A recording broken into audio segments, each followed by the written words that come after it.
I am joined by Robert Griffin III, James White, Field Yates, Mina Kimes. All right, so first play we're going to look at, 2nd and 2, one of the Patriots' first offensive plays. What's going on, everyone? Am I here? I was muted. Mike Kadlick, Tayler Kyles, here for CLNS Media. Literally fresh off the practice field for day 9 of Patriots training camp. No stand-ups today. A little technical difficulties here on the channel, but that's why we're here early. Again, we just got back. Day 19. We are powered by Game Time and Prize Picks. We'll hear from them a little bit more in a second. But today's practice, here's the quick lowdown, was the longest practice they've had all camp. They went for just almost 2.5 hours, but it was a lighter one. They didn't have pads. They just had shells on, nothing underneath. So although it was long, there wasn't a ton to take away. There's a couple quick hitters that we're going to get to, and that's why we're here. So let's start with, I think we'll go with the quarterbacks, because we heard from Alex Van Pelt before practice, and he gave a little bit more insight, I guess, as to why they haven't given Drake Maye as much ones reps and sort of what their plan is. And basically, my big takeaway was what he said about Drake Maye's chances to start Week 1, and that was that he has a chance, but ultimately, first of all, Jacoby Brissett is QB1, but second of all, he mentioned that there's basically a right way to handle a rookie quarterback. And I don't know if I have that. I want to make sure I have that quote exactly, because it was sort of telling to me that even though Drake is, was that the response for my question? I believe where he said. So I just looked it up. I actually tweeted it. So he was talking about the chances of Drake Maye playing Week 1, and he said, Coach Mayo said it's an open competition. I'm sure there's a chance, but I think as you go in, there's still a process of how you bring a rookie quarterback along. So that tells me that even though Drake's coming along, they still want to use this process and this plan that they have in place, and they don't want to, speed it up a little bit. So that was my big takeaway from Van Pelt. And I will just add that Drake Maye did take more reps with the ones today. He threw the ball with the ones today. It was more of in a game prep situation. They were working off cards as a defense, likely from Washington's defense, to give them a little sense of, how they're going to go into a game week and prep that way. But he also took some reps under center from David Andrews, which I thought was noteworthy as well. So with the first offensive line, which we'll get to that first offensive line in a minute, but let's start with the quarterbacks. What do you see from Maye today? What do you think of this next step? Yesterday, he took reps with the ones. Today, he throws with the ones. So a little bit, it's slow, but you're starting to see those steps in development take place, the development plan take place.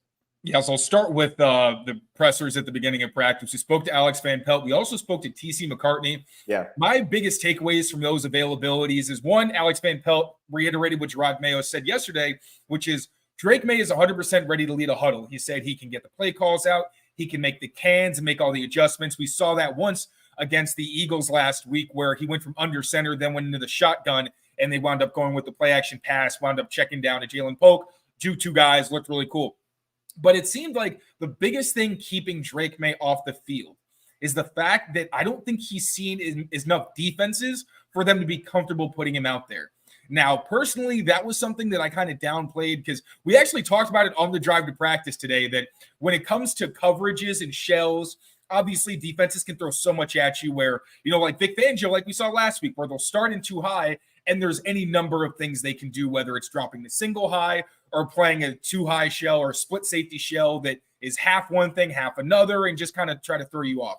I think that Drake Maye, it seems like he plays and attacks space and leverage more than he's saying, okay, they're in cover 3, I'm going XYZ. Although, of course, there's always a progression.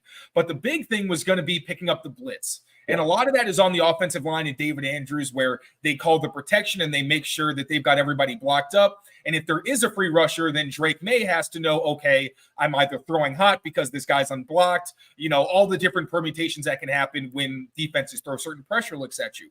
Alex Van Pelt ended up actually touching on those things. He said there's pressure looks he hasn't seen, there's defenses he hasn't seen, and he mentioned wanting Drake Maye to have the answers. TC McCartney reiterated this. He said there's a bunch of different looks he's going to get. We want to make sure that he has all the different answers to all the looks he's going to get. So I'm guessing that from what it sounds like, they're open to Drake Maye starting at some point, but I think maybe it is like, all right, let's give him a month because we're going to play all these really good defenses. Maybe he can see, Lou Anarumo's defense, Mike McDonald, how Jacoby responds to these defenses on the field, because obviously he kept reiterating Jacoby's been in this system. He has experience in the NFL.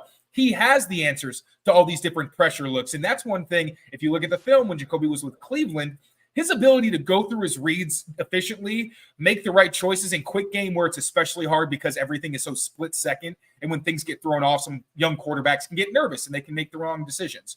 Maybe they just want to have enough tape where it shows Jacoby trying to solve all these problems with their supporting cast and with everyone around them.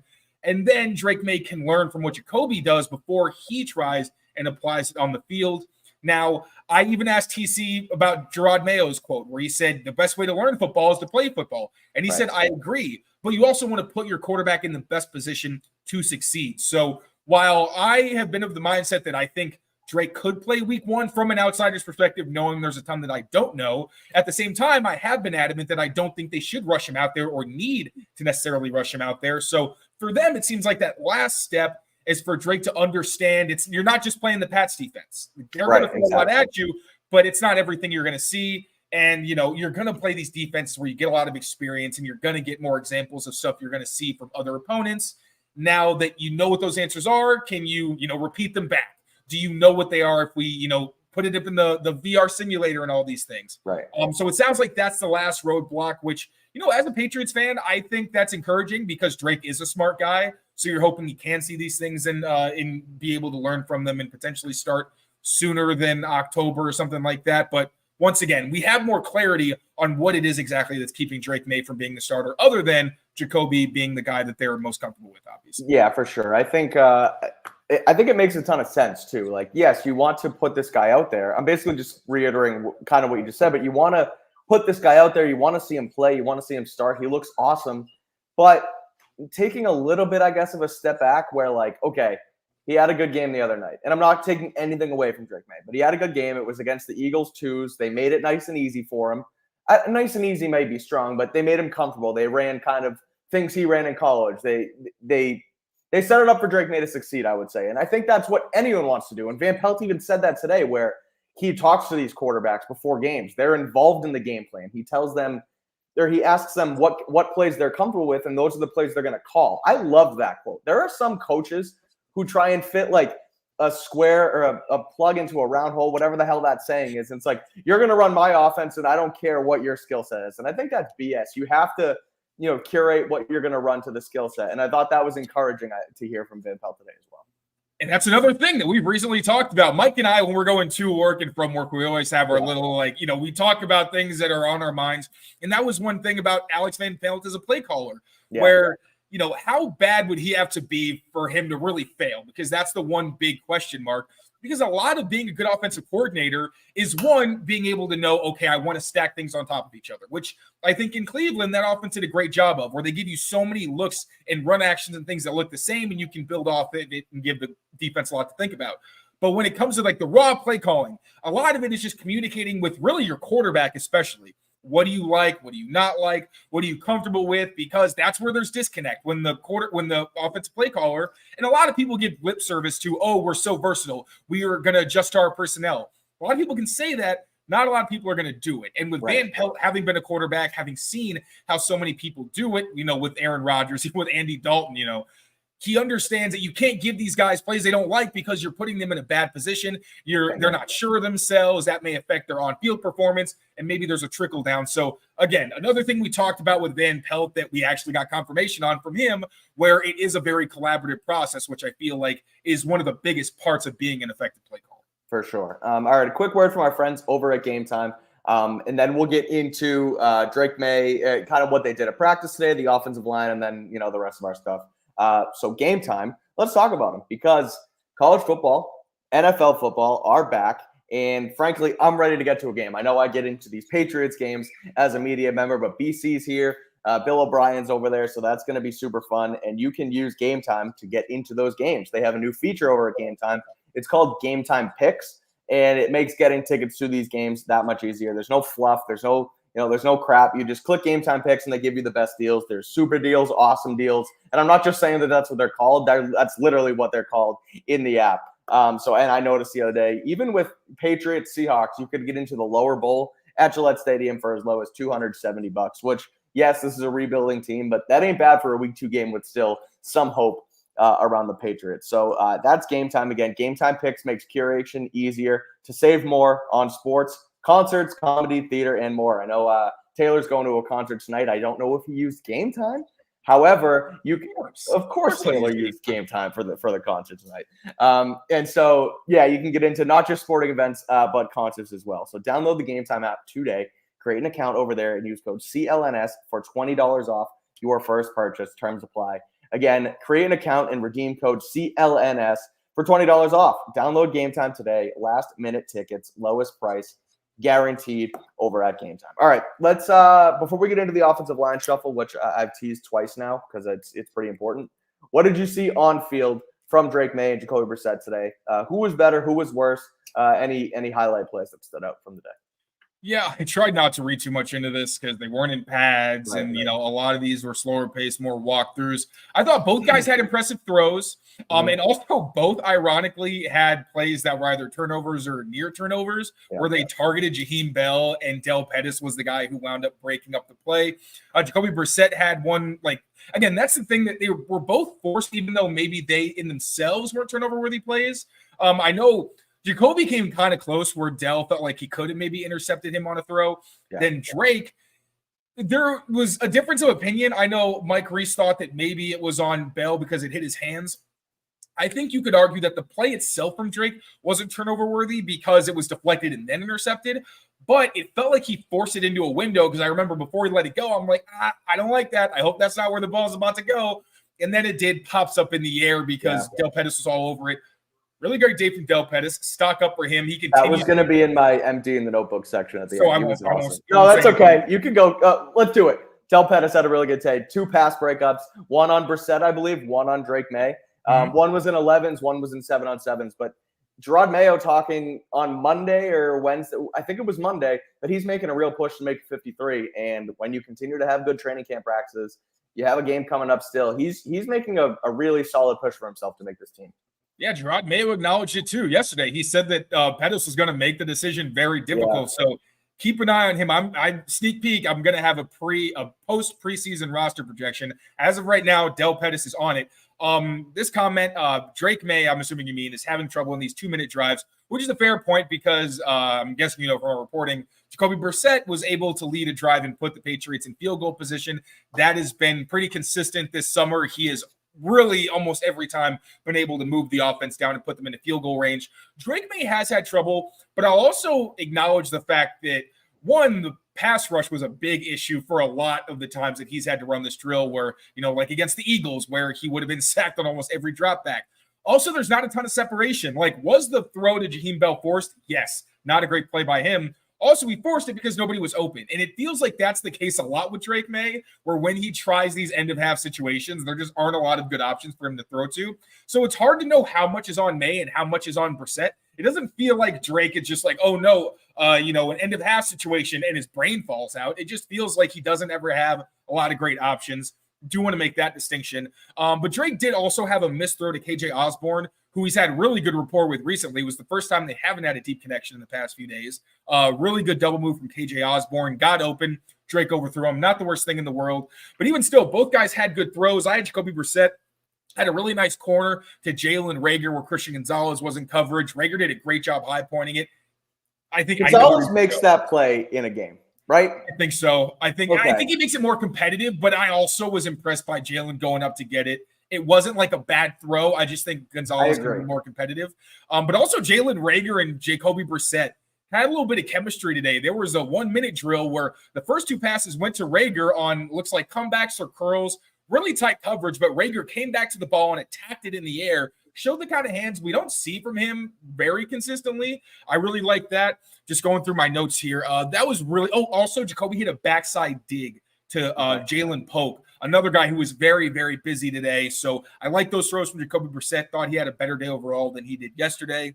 And then Drake Maye, the throws that I liked from him. The shallow cross to Jalen Polk where – Looked like he started on his right, got kind of deep in his progression. Jalen Polk was the backside receiver on a crossing route, and then he had a really nice touch throw to Polk, who caught it and would have probably ripped off a big play. So both, also a glance route. Second day in a row we've seen this. It's this concept where basically like Drake will have a backside isolated receiver, and it'll be an RPO where he kind of fakes it, reads a defender, and then has a layer throw. I love those concepts because it gives receivers an opportunity to get big plays because you're behind the zone defense. There usually isn't anybody there to tackle you, and you have space.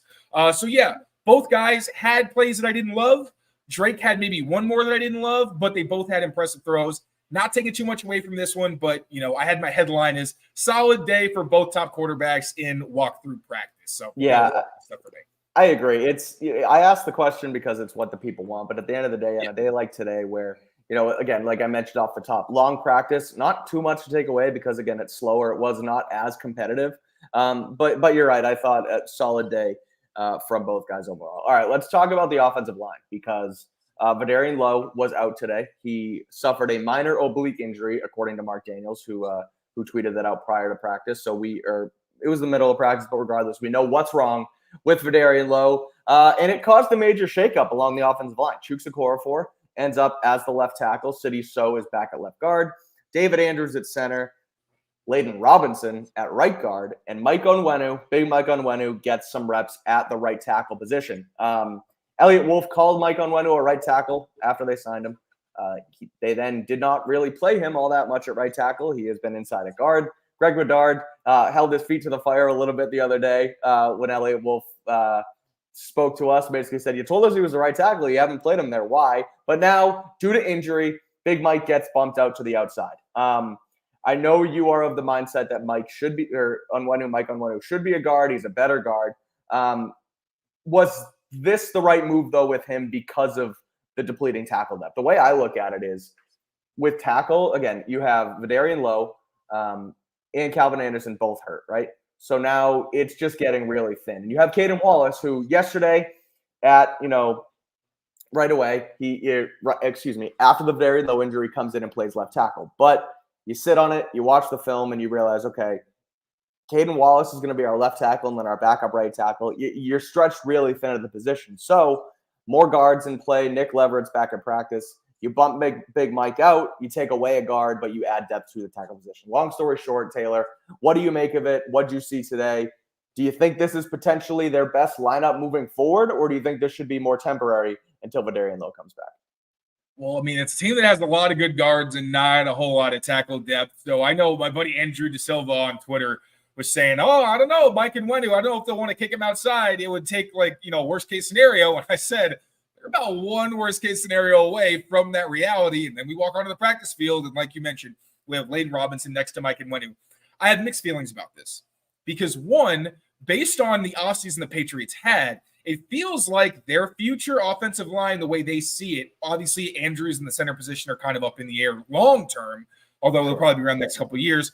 But it is left to right, Caden Wallace, Sidney So, Layden Robinson, and Mike Onwenu.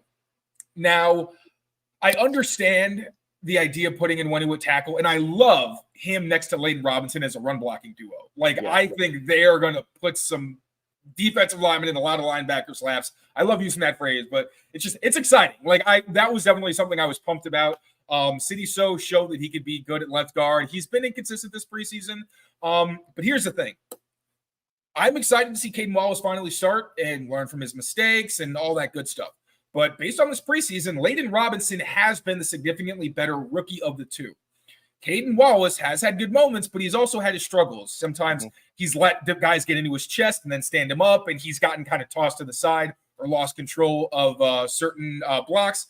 And then with his hands, sometimes his strike timing or placement is off, and that'll lead to his block not being as effective or him not being able to sustain.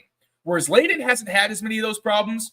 I will say for him, what worries me is his change of direction. You can really see where if he makes a glaring mistake, which he doesn't really, but if he does, it's going to be hard for him to recover. He just doesn't really move like that. But he's long, he's got strong hands, and kind of like Mike Onwenu, he still also takes up a lot of space. So he can, make up for those things. All that said, Chuks has shown that he can be a solid starter, also has stuff he has to improve. So him going to the left over Caden Wallace right now does make sense the same way that it seems like Chooks is still going to start at right tackle if everyone's healthy. Sidy Sow back at left guard, where we know, obviously, again, last year he is comfortable being. Then you keep Leighton Robinson at his college position where he's the most comfortable, next to Mike Nwenu, who is a veteran who's very smart. So, you give him a little bit of help there. I don't like Mike Nwenu at tackle. He's 350 pounds. I just don't think it's where you put your best offensive player. You're just taking him from a spot where he could be a Pro Bowler and putting him somewhere where he's just solid. So I think it's fine. I understand why this is the combination right now. I think it probably is better than putting Wallace out there if Scott Peters and company aren't ready for him to start. I just don't like the idea of Nwenu at tackle.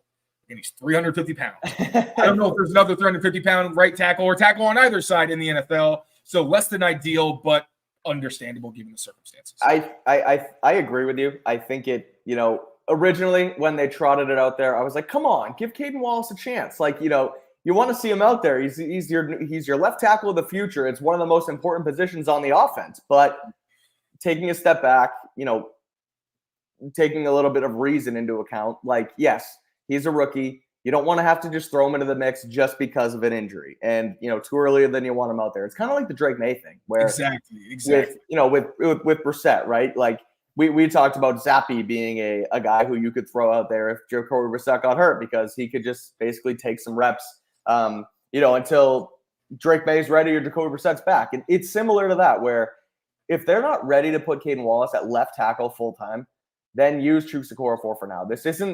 There's no rush for these guys. There's still as much as we want Drake Maye out there, there's no rush for him to be out there. As much as we want Caden Wallace out there, don't just put him in there just because of injury. Put him out there when he's ready. And so I think it makes sense. And Big Mike sort of is the trickle down to right tackle as the stopgap because you have to take Chooks away from the right side. So I don't hate it. I want to see Caden Wallace out there just as much as the rest of us. But at the end of the day, you got to do what you got to do. I wish this. I wish we were able to talk to the offensive coaches after practice instead of before because we weren't able to ask Scott Peters much about this. But he was very popular today. I've never seen that many people around an offensive line coach. Yeah, he was very popular. I'm surprised he didn't get 15 questions in about the strike system today, Taylor. Yeah, but I figured he would. That's why I was like, you know what? Like another time. Yeah, but that's the real offensive line news. Not too much to take away from practice itself today because. Again, it wasn't as higher intensity, but the big news is Vidarian Lowe out. Chuks Okorafor moves to the left side, and Mike Nwenu bumps out to right tackle. So we'll see how that plays out moving forward. Again, Mark Daniels reporting that it's a minor oblique injury for Vidarian Lowe, so expect him to be back sooner rather than later, I would think, and we'll see how that hinders with the rest of it. All right, quick word from our friends at Prize Picks, and then we're going to into the rest of our nuggets before we get out of here. And excuse me. I'm going to do the Prize Picks read now. Prize Picks is America's #1 daily fantasy sports app with over 5 million active users. It's the easiest and most exciting way to play daily fantasy sports. Unlike other apps on Prize Picks, it's just you against the numbers.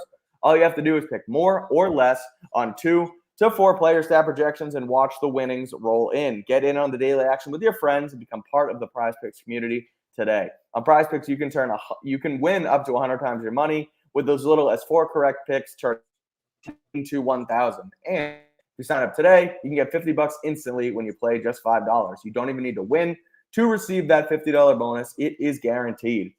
Think Tyreek Hill will will tally more than 90.5 yards in week 1. Think Aaron Jones rushes for more than 66.5. Cook up those hot takes with your friends and win real money this football season when you and your crew run your game on Prize Picks. Head over to Prize Picks today. Download the app. Use code CLNS for a first deposit match bonus up to $100. That is code CLNS on Prize Picks for a deposit match bonus up to $100. Prize Picks, run your game. All right, let's empty the notebook here again. Like I mentioned, a quicker practice today, so it turns into a quicker rundown. But we did still see a couple things on the practice field that were noteworthy. I'll just say wide receivers continue to look like Tyquan Thornton, KJ Osborne, and Demario Douglas as sort of their top trio in 11 personnel. They're working Jalen Polk in there a little bit more too. I thought he had a solid day. He was targeted a lot. 2 days in a row, Jalen Polk's been targeted a lot. They're still putting Osborne out there first, but Jalen Polk continues to roll in. You there? Sorry. I'm sorry. No, that's fine. I was sending you something in our private chat, to be honest. Okay, that's fine. But it does feel kind of like KJ and Jalen Polk are really splitting reps, because we've seen times where Jalen Polk's the first guy out there, and then we've seen times where it's actually KJ. So it does feel like there's a little bit of a mix there. Jalen Polk, I'd say his best catch of the day was that crossing route. It's more the quality of the way he catches passes more than what actually happens on those catches, because a lot of the time, like, he'll rack up receptions, and then you kind of look and you're like, oh, wow, he's got more than anybody else. Yes. But really, he's a quiet killer. Exactly. But he always attacks the ball. And a lot of what he does, I feel like, is going to be more appreciated as like a chain mover, where, like, we kind of discussed this. I think as a downfield option, it's going to take a lot of chemistry, because he's someone who I think is going to win on a lot of back shoulder balls. I think his type of speed is something where he gets late separation. So they're just going to have to kind of give him air to run under it a little bit, kind of like Taekwon, but just a different type of style. Yeah, it's pretty much my big observations on the receivers. Busy day for Jalen Polk. Like I said, Jalen Reagor had a few catches, looked impressive. KJ Osborne didn't really do much. Demario Douglas, I didn't really notice him much at all. Tyquan Thornton, though, got a lot of praise from Tyler Hughes, the wide receivers coach, from Demario Douglas. He was someone we spoke to after practice. And really, it just sounds like they're impressed by his short AVP too. AVP. Yeah, AVP. Well. And Taekwon mentioned that just not as much sloppiness, which, you know, we try to as respectfully as possible. Ask him about last year. Remember, I was like, how much freedom do you have in your routes? He said, oh, yeah, Coach Brown wants me to use my speed. And I'm like, but you don't know how to do that yet. Yeah, you barely played in the NFL. So, like, where's that coming from? But he said, like, attention to detail. And it's really cool. I'm excited for Taekwon, man. It's kind of like Vidarian Lowe a little bit, where it's a guy who you can tell works hard. He doesn't do anything wrong. It's just, you know, for Vidarian Lowe, it's that he was in a tough spot. He got traded here. The offensive line situation was a mess. His coaching wasn't very good. He kept getting thrown out as a starter when everyone knew he wasn't a starter at that point. Maybe yet he has to prove that still. But yeah, that's kind of the case with Taekwon, where obviously him not being on the field has been completely outside of his control. But this offseason, Demario Douglas mentioned how they've trained a lot together. We all know. We saw the videos. But Taekwon seems like a dude who puts all the work in. Now he's been available. Doesn't seem like he's going to start the season on IR, which is awesome. And, you know, throw my freaking roster projection from preseason into the sea, because Taekwon's around.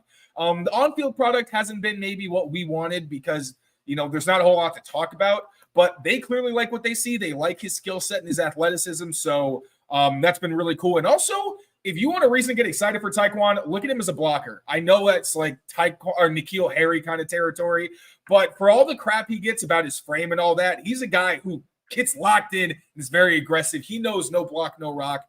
So yeah, no block. I was just gonna say it. The no block, no rock. That's what they say in the wide receiver room over there. Yeah, just excited for Taekwon, man. He deserves it. He puts the work in. Now he's on the field. They're priming him to be a starter. Hopefully, he can take advantage.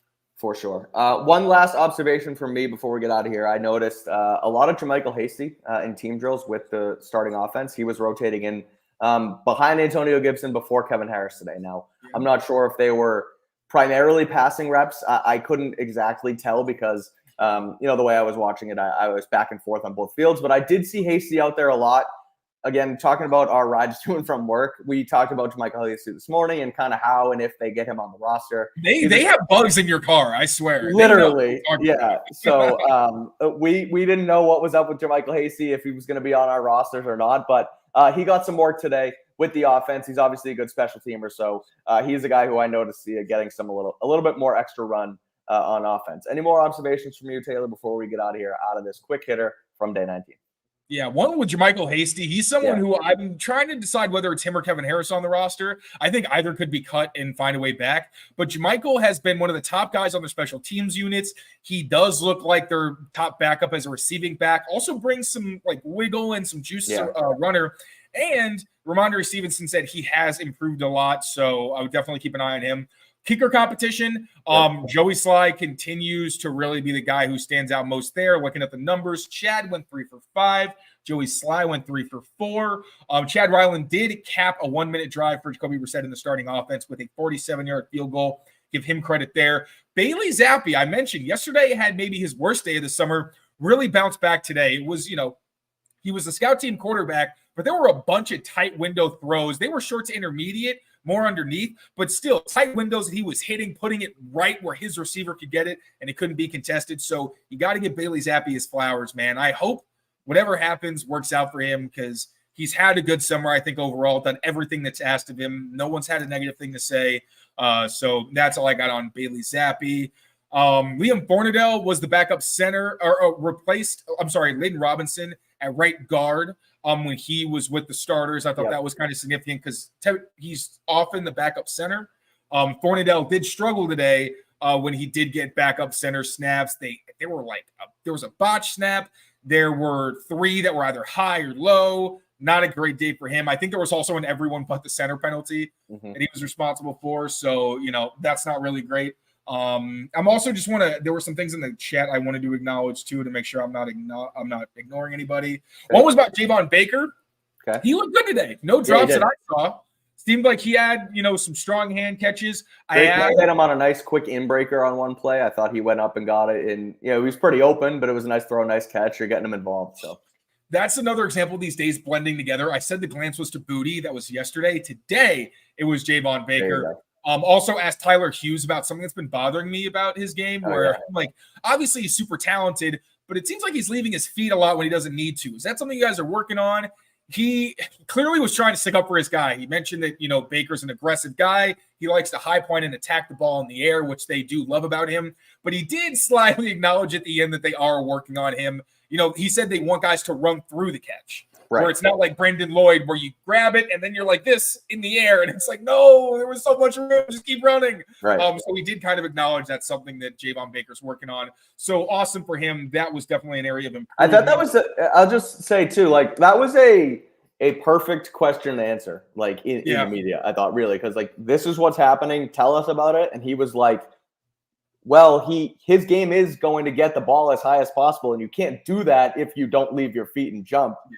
But you have to use that, you have to use that skill set in certain ways, where if it's a go up and get it play, then go up and get it. If it's a run through the football and just let it come to you, you have to let it come to you. So I thought that was something, I don't know. It was almost like an obvious, makes it sound like it's obvious, but it was like a question and answer that just made a ton of sense. I heard his answer. I was like, oh yeah, you're not going to teach him to not leave his feet because that's his game. But there are definitely plays, even like the drop he had in the game to May. Now, granted, he was leaving his feet and diving forward, but I thought if he was just on his horse and ran through that, it could have been a touchdown. Run right through it and go get the ball. It was a little outside of him, but those are the plays where instead of leaving your feet, just run through the catch. But that's my soapbox on Javon. Yeah, I always think of that play in the back of the end zone where he jumped and they pushed him and he got his foot down, but I'm still like, you lose control and you no longer dictate whether you're in bounds. So it's just stuff like that. But yeah, no, I did think this was a better day for him. Give Javon Baker his flowers when he deserves them. Nothing on the ground. A positive day for him. That's all I got. Perfect. Sounds good. I will throw one last thing up here. This is from nope, wrong one. Sorry, TJ. We love you, but it wasn't the comment I was talking about. Josh, Behringer was MVP. Bryce had a good day today again. He had the good day in the game. He had the nice punt. He had the mic'd up thing, and he put together another show today. A lot of quality hang times. Check out Alex Barth's Twitter for that. He had a good day today, I thought. Yeah, bro. There was a period where he was just dropping punts right outside of the end zone. It was crazy. He was just practicing basically coffin corners and punting so it dies right before it bounces into the end zone. And it was just so easy for him. That dude, I really do think I would love to ask Drake Maye how Bryce has been, because even though he's the head coach, I feel like he probably doesn't know. I know. But it definitely seems like Bryce has been one of their best players this offseason. I'm not sure if anybody's necessarily close because he's just been so freaking consistent. When the Patriots were not very good in 2020, it felt like Jake Bailey was their best player because he punted the ball all the time and he was really good at flipping the field.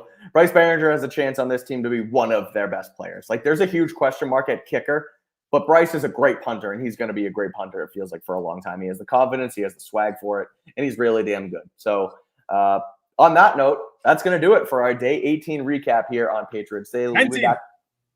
Day 19, they're all blending together, Taylor, as we know. Today was 19. Tomorrow's 20. One last recap of training camp before we get into Sunday's game, and then we get into our normal season schedule and normal Patriots Daily schedule. We'll keep you updated. What's coming next on the feed on Twitter. And that's going to do it. So we'll be back tomorrow. Until then, take care of yourselves, take care of each other, and we'll see you next time. Peace out, everyone.